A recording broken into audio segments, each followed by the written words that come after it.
اعوذ باللہ من الشیطان الرجیم بسم اللہ الرحمن الرحیم یا ایھا الذین آمنوا اوفوا بالعقود احلت لکم بہیمۃ الانعام الا ما یتلی علیکم غیر محل الصید وانتم حرم ان اللہ یحکم ما یرید۔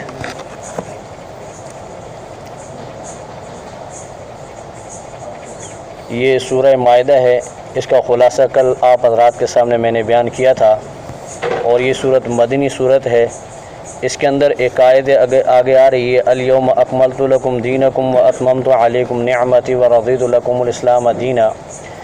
یہ حجۃ الوداع کے موقع پر عرفات کے میدان میں نبی رحمت صلی اللہ علیہ وسلم پر نازل ہوئی۔ عام حالات میں حضور علیہ الصلوۃ والسلام پر جب وحی نازل ہوتی تو یہ انتہائی شدید یعنی کہ وہ ہوتی تھی، سخت ہوتی تھی، بھاری ہوتی تھی۔ سردی کے موسم میں بھی اگر وحی نازل ہوتی تو حضور علیہ الصلوۃ والسلام کی پیشانی مبارک سے پسینے کی جو ہے بوندیں ٹپکنا شروع ہو جاتی، قطرے ٹپکنا شروع ہو جاتے، اور اکثر صحابہ کرام رضوان اللہ تعالی علیہم اجمعین جو ہے جب وحی نازل ہوتی آثار وحی تو آپ علیہ الصلوۃ والسلام کے اوپر کوئی چادر وغیرہ تان لیا کرتے تھے، جس طرح کے مقام جیرانہ میں یہ ہوا۔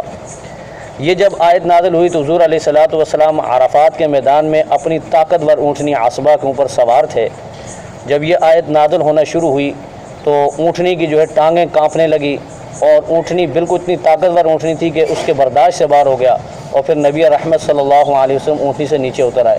تو عام طور میں جو ہے یہ وحی کے بہت سخت ہوتا ہے، کیونکہ سورہ مزمل میں بھی اللہ فرماتے ہیں کہ وحی جو ہے یہ بہت سخت شدید ہے اور اس کا بوجھ جو ہے بہت بھاری ہے۔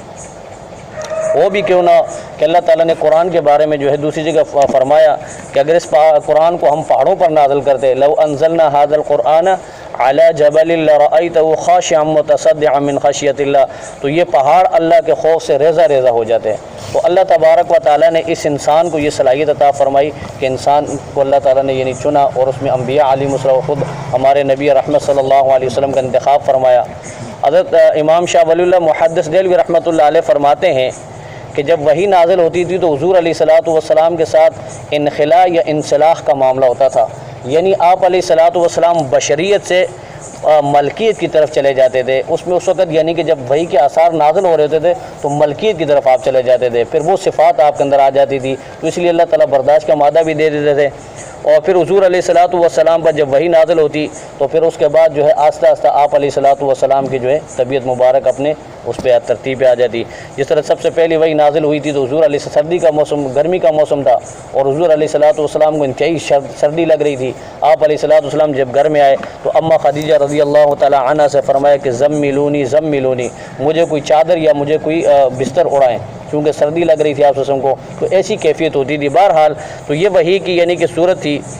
تو یہ جو صورت ہے اس کے اندر اللہ تبارک و تعالیٰ نے پیچھے جو صورت تھی سورہ نساء، اس کی آخری آیت میں اللہ نے فرمایا تھا کہ یبین اللہ لکم، اللہ تبارک و تعالیٰ تمہارے لیے اپنے احکامات کو بیان کرتا ہے۔ کیوں کرتا ہے؟ کہ ان لا تضلوا، تاکہ تم لوگ گمراہ نہ ہو جاؤ۔ اب ظاہر بات ہے اللہ تبارک و تعالیٰ کے احکام جو ہے وہ ایمان والوں کی طرف ہیں، اور ایمان والے جو اس کے مخاطب ہیں، تو جب ایمان والوں نے اللہ کے احکامات کو سنا اور قبول کر لیا، قالوا سمعنا واطعنا، یہ بھی کہا اللہ ہم نے سن بھی لیا اور ہم اس کی اطاعت بھی کرتے ہیں، تو گویا یہ ایمان والے نے اللہ تبارک و تعالیٰ کے ساتھ عہد کیا ہے کہ اللہ میں تیرے احکامات کو پورا کروں گا۔ تو اب اللہ تبارک و تعالیٰ اسی کے متعلق بتا رہے ہیں کہ یا ایھا الذین آمنوا، اے ایمان والو، اوفو، پورا کرو، بالعقود، اپنے عہد و پیمان، اپنے قول و قرار اور اپنی باتوں کو، اپنے آپس کے معاملات میں جو آپ کے معاہدے وغیرہ ہوں ان کو پورا کیا کرو۔ حضرت عبداللہ ابن عباس اور عام مفسرین فرماتے ہیں کہ عقود سے مراد ہر قسم کے جو ہے عہد و پیمان ہیں، چاہے وہ دنیاوی معاملات کے متعلق ہوں، دینی معاملات کے متعلق ہوں، وہ آپس میں معاشرتی معاملات کے متعلق ہوں، آپس میں انسانوں کے معاملات ہوں، حضور نبی رحمت صلی اللہ علیہ وسلم کے متعلق معاملات ہوں، اللہ کے متعلق معاملات ہوں، یا ملکی معاملات ہوں یا غیر ملکی، جو بھی معاملات ہیں ان میں جو بھی عہد و پیمان کیا جائے اس کو پورا کیا جائے۔ ایک ایمان والے کی یہ شان نہیں کہ وہ عہد کیا ہوا پھر اس کے بعد اس کو توڑے. اگر کسی غیر مسلم کے ساتھ بھی وہ عہد کیا تو اس کو بھی توڑنے کی اجازت نہیں، الا یہ کہ وہ اگر مثال کے طور پہ خود توڑتا ہے تو پھر الگ بات ہے، لیکن ایمان والوں کو توڑنے کی اجازت نہیں ہے. اس کی پاسداری انتہائی ضروری ہے. تو حضرت مولانا عبید اللہ سندھی رحمۃ اللہ علیہ فرماتے ہیں کہ یہ قانون ہے، اور قانون کی پاسداری تب ہوتی ہے جب انسانوں کے اندر اجتماعیت آتی ہے. اب اجتماعیت آئے گی تو اجتماعیت آنے کے بعد پھر انسان کو قانون کی ضرورت پڑتی ہے. جس طرح دیکھیں کہ میاں بیوی دو یعنی ایک مرد اور ایک عورت آپس میں اکٹھا ہوتے ہیں نکاح کی غرض سے، تو جب وہ دونوں اکٹھے ہوتے ہیں نکاح کی غرض سے تو اب انہیں قانون کی ضرورت پڑتی ہے. اس قانون کا نام کیا ہے؟ شرعی قانون کا نام ہے نکاح. تو نکاح کے معاملے کے ذریعے، عہد کے ذریعے وہ دونوں آپس میں ایک ہوتے ہیں، اور پھر وہ یہ عہد کرتے ہیں کہ ہم اللہ اور اس کے رسول کے بتائے ہوئے طریقے کے مطابق ہی اپنی ازدواجی زندگی کو جو ہے چلائیں گے. اب اگر بندہ جو اس چیز کو درمیان سے نکال دے، قانون کو نکال دے، تو پھر انسان کے اندر جو بہیمیت پیدا ہو جاتی ہے، جانوروں والی صفات پیدا ہو جاتی ہے. پھر انسان کسی چیز کا پابند نہیں ہوتا، تو پھر اس انسان جو ہے یعنی جو بھی اس کے مان میں آئے گا وہ کرے گا. تو سب سے بنیادی چیز اگر انسان کو اللہ تبارک و تعالیٰ ترقی اور عروج عطا فرماتے وہ قانون کی پاسداری ہے. اگر قانون کی پاسداری ہوگی تو اللہ تبارک و تعالیٰ عروج و ترقی عطا فرمائیں گے. قانون کی پاسداری نہیں ہوگی تو کچھ بھی نہیں ہوگا. جیسے ہم دیکھتے ہیں کہ آج کل ہمارے مسلمان ممالک کے اندر کیا حال ہے لوگوں کا. قرآن کے اوپر حلف بھی لیتے ہیں، عوام کے سامنے آتے ہیں، کہتے جی ہم یہ کر دیں گے وہ کر دیں گے، اور سارے وعدے کیے ہوئے پھر جیسے پارلیمنٹ کے اندر جاتے ہیں وہ ان کو گاڑیاں ملتی ہیں، ڈبل ڈور گاڑیاں مل جاتی ہیں، اور پروٹوکول جب ملتا ہے تو وہ پھر عوام کو بھول جاتے ہیں. وہ آپ کو پہچانیں گے نہیں، بھئی آپ کون ہیں، کہاں آپ نے مجھے ووٹ دیا تھا، کب میں آپ کے پاس آیا، تو سب کچھ بھول جائیں گے. تو یہ جو ہے نا یہ انتہائی غلط بات ہے، ایسا مسلمانوں کو کبھی نہیں کرنا چاہیے. تو یہاں اللہ تعالیٰ نے خصوصی ایمان والوں سے خطاب کر کے کہا کہ اپنے عہد و پیمان پورا کیا کرو. اور قرآن میں سورہ بنی اسرائیل کے اندر موجود ہے کہ اللہ تعالیٰ فرماتے ہیں کہ ان العہد کان مسئولا، کہ یہ عہد و پیمان پورا کیا کرو. اس کے بارے میں قیامت میں سوال ہوگا کہ تم نے دنیا کے اندر جو عہد و پیمان کیا تو اس کو پورا کیا ہے کہ نہیں کیا. اگر نہیں کیا تو پھر وہاں پہ جواب دینا پڑے گا. پھر آگے اللہ فرماتے ہیں اب چونکہ یہ ایک عہد ہے، اور وہ عہد یہ بھی ہے کہ اے اللہ جو چیز تو نے حلال کی ہم اسے حلال سمجھیں گے، جس کو تو نے حرام کیا اس کو ہم حرام سمجھیں گے. اور ایک عہد ہم نے جو ہے عالم ارواح کے اندر جس کو عہد الس کہا جاتا ہے وہاں بھی کیا تھا. اس کے اندر چونکہ تمام انسانوں کی ارواح شامل تھی اور یہاں صرف ایمان والوں کو خطاب ہے، تو ایمان والوں کو بھی اللہ تبارک و تعالیٰ نے اس کی طرف یعنی کہ توجہ دلائی ہے کہ عالم ارواح میں تم نے بھی مجھ سے وعدہ کیا ہے. انہوں نے بھی کیا تھا، وہ تو مکر گئے اپنے وعدے سے، لیکن تم تو اپنے وعدے پر قائم رہو کہ تم مجھے رب مانتے ہو، میرے نبیوں کو مانتے ہو، میری نازل کردہ کتابوں کو مانتے ہو. تو اب اس عہد کو مزید یعنی کہ پختہ کریں، اس کی تجدید کیا کرتے رہا کریں. اور جب اس کی تجدید ہوگی، خود حضور علیہ الصلوۃ والسلام نے فرمایا کہ جددوا ایمانکم بقول لا الہ الا اللہ، لا الہ الا اللہ کے ذریعے جو اپنے ایمانوں کی تجدید کرتے رہا کرو. تو یہ اللہ تبارک و تعالیٰ کے ساتھ جو ہمارا عہد و پیمان ہے اس کی ہم ہر وقت جو ہے تجدید کیا کریں. آگے اللہ نے فرمایا کہ احلت لکم، حلال کیا گیا ہے تمہارے لیے، حلال کیے گئے ہیں تمہارے لیے بہیمۃ الانعام، چار پائے والے مویشی. بہیمہ ان جانوروں کو کہا جاتا ہے جو گھاس وغیرہ، پتے وغیرہ، بھوس وغیرہ کھاتے ہیں، اور انعام عام جانوروں کو کہتے ہیں جو گھروں کے اندر پالے جاتے ہیں.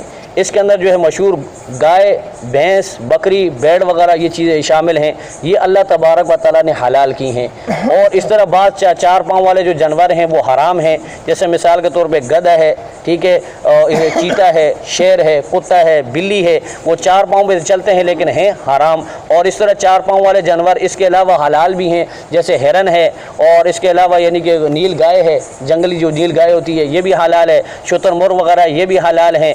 اور اللہ تبارک و تعالیٰ نے یہ جو جانور ہیں ان کے اندر حلت اللہ تعالیٰ نے اس لیے رکھی ہے کہ ان کے اندر انسان کے لیے جو ہے نا انسان کے ساتھ موافقت موجود ہے. جب انسان ان کا گوشت کھائے گا تو انسان کی روح پاکیزہ ہوگی.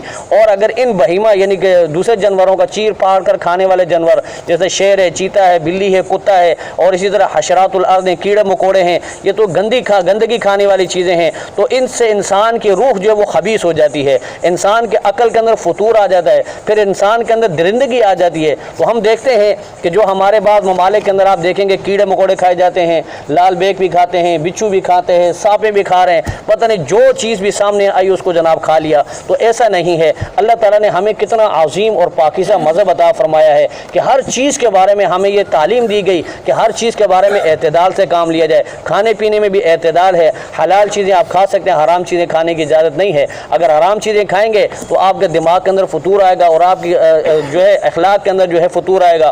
تو فرمایا کہ یہ جو جانور ہیں یہ آپ کے لیے حلال ہیں, ان کے ہر قسم کے یعنی کہ ان سے فائدہ اٹھانا, ان کے یعنی کہ کھال کا استعمال کرنا, دودھ کا استعمال کرنا, گوشت کا استعمال کرنا, یہ سب اللہ تعالیٰ نے حلال قرار دیا ہے. لیکن ایک حالت ایسی ہے کہ جس کے اندر جو ہے ان جانوروں کا بھی شکار وغیرہ کرنا حرام ہے, وہ جائز نہیں ہے. الا ما یتلا علیکم, وہ آگے انشاءاللہ آئے گا. اللہ فرماتے ہیں کہ الا ما یتلا علیکم, ان جانوروں کا ذکر عن قریب آگے آئے گا جو آپ پر بیان کیا جائے گا, آپ پہ تلاوت کی جائے گی. غیر محل الصید وانتم حرم, ہاں وہ جانور جو آپ شکار کریں اس حالت میں کہ جب آپ حالت احرام میں ہوں تو تب آپ کے لیے یہ جانور بھی حرام ہو جائیں گے. تو حالت احرام کے اندر آپ جو ہے ان جانوروں کا بھی شکار نہیں کر سکتے. مثال کے طور پر بکری کو یا کوئی اور جانور ہے جو یعنی خشکی کا جانور ہے, اس کا شکار کرنا بالکل جائز نہیں ہے اور حرام ہے, اللہ نے اس کو منع کیا ہے. اور باقی دریائی جو جانور ہیں, تری کے جو جانور ہیں, اس کا آپ شکار کر سکتے ہیں, حالت احرام کے اندر اس کی اجازت ہے. یہ کیوں ہے؟ فرمایا کہ ان اللہ یحکم ما یرید, اللہ تبارک و تعالیٰ جو چاہتے ہیں وہ کرتے ہیں. اللہ تبارک و تعالیٰ کی ہر چیز کے اندر حکمت ہے. اب اس میں ایک اشارہ تو یہ ہے کہ اللہ تبارک و تعالیٰ کی ان چیزوں کے اندر بندے کو, مسلمان کو, ایمان والے کو حکمت نہیں تلاش کرنی چاہیے, حلت نہیں تلاش کرنی چاہیے کہ اللہ تبارک و تعالیٰ نے اس کو کیوں حلال کیا تو اس کو کیوں حرام کیا. بس اے اللہ تیرا حکم تھا, من و عن سر تسلیم کر کے اس کو قبول کر لینا چاہیے. یہی ایمان کا تقاضا ہے اور یہی ایمان والوں کی شان ہے. اگر اس کے اندر حجتیں نکالیں گے, تعویلیں نکالیں گے, حلت کو دیکھ کر پھر اس کے بعد جا کے ایمان لائیں گے تو یہ ایمان جو ہے مشاہدے والا ایمان ہے. اور اللہ تعالیٰ فرماتے ہیں کہ مشاہدے کے بعد ایمان لانا یہ کمال کا ایمان نہیں, کہ ایمان وہ کمال کا ہے جو غیب پر ایمان لایا. اللہ کے نبی نے جو کچھ ہمیں بتایا اب ہم نے دیکھا نہیں, ہم نے نہ قرآن اترتے ہوئے دیکھا, نہ ہم نے جبرائیل کو دیکھا. اللہ کے نبی صلی اللہ علیہ وسلم نے ہمیں دین دیا تو ہم نے قالوا سمعنا واطعنا کہہ کر اسے قبول کر لیا. اور اس کے اندر جو بھی اللہ کے نبی نے کہا, قبر کا ہم نے عذاب نہیں دیکھا, مانتے ہیں ہم. جہنم کو ہم نے نہیں دیکھا, مانتے ہیں ہم. جنت کو ہم نے نہیں دیکھا, مانتے ہیں ہم. حشر نشر کو ہم نے نہیں دیکھا لیکن ہم مانتے ہیں. اب اس کی دنیا کے اندر بھی بہت ساری مثالیں کہ بہت ساری چیزیں ایسی ہیں جو میں نے نہیں دیکھی لیکن میں اس کو مانتا ہوں. وہ کیوں مانتا ہوں؟ کہ کسی عام خبر کے ذریعے مجھ تک وہ پہنچی. جیسے مثال کے طور پہ ایٹم بم میں نے نہیں دیکھا آج تک لیکن میں اس کو مانتا ہوں, اس کی تباہ کاریوں کو بھی مانتا ہوں. اس طرح اور بہت ساری چیزیں, امریکہ میں نے نہیں دیکھا لیکن مانتا ہے ہر بندہ کہ امریکہ ہے بھائی. اور اس طرح اور افریقہ ہے, اس کو بھی ہم نے دیکھا نہیں لیکن ہے, حقیقت ہے. اور اس طرح ہوا جو ہمارے سامنے ہے, ہوا نظر نہیں آتی لیکن ہر بندہ مانتا ہے کہ ہوا کا وجود ہے, ہوا موجود ہے, لیکن نظر کسی کو نہیں آتی. تو اسی طرح اس چیز کو بھی ہمیں ماننا چاہیے کہ جو اللہ کے نبی نے ہمیں بتایا وہ حق اور سچ ہے, کہ یہ سارے معاملات ہوں گے. تو بہرحال اللہ تبارک و تعالیٰ نے یہاں ایمان والوں سے یہ کہا کہ اپنے عہد و پیمان کو پورا کیا کرو. اب آگے انشاءاللہ مزید اللہ تبارک و تعالیٰ اس کے اوپر تفصیلی اللہ تعالیٰ احکامات نازل فرمائیں گے. تو وہ کیا احکامات انشاءاللہ اس کے متعلق انشاءاللہ آگے آئے گا. اللہ تبارک و تعالیٰ ہم سب کو جو بھی ہم نے جس کسی سے بھی, چاہے وہ انسانوں سے عہد و پیمان ہو یا اللہ کے نبی سے ہو یا اللہ سے کیا ہو یا کسی غیر مسلم سے کیا ہو, جس سے بھی کیا ہو, اللہ تبارک و تعالیٰ ہم سب کو اپنے عہد و پیمان پورا کرنے کی توفیق عطا فرمائے اور اللہ کریم ہم سب کو قرآن کریم پر عمل کرنے والا بنائے. وآخر دعوانا ان الحمد للہ رب العالمین. اللہم صلی علی سیدنا و مولانا محمد وعلی آل سیدنا و مولانا محمد وبارک وسلم. ربنا تقبل منا انک انت السمیع العلیم وتب علینا انک انت التواب الرحیم. وصلی اللہ تعالی علی خیر خلقہ محمد وعلی آلہ وصحبہ اجمعین برحمتہ.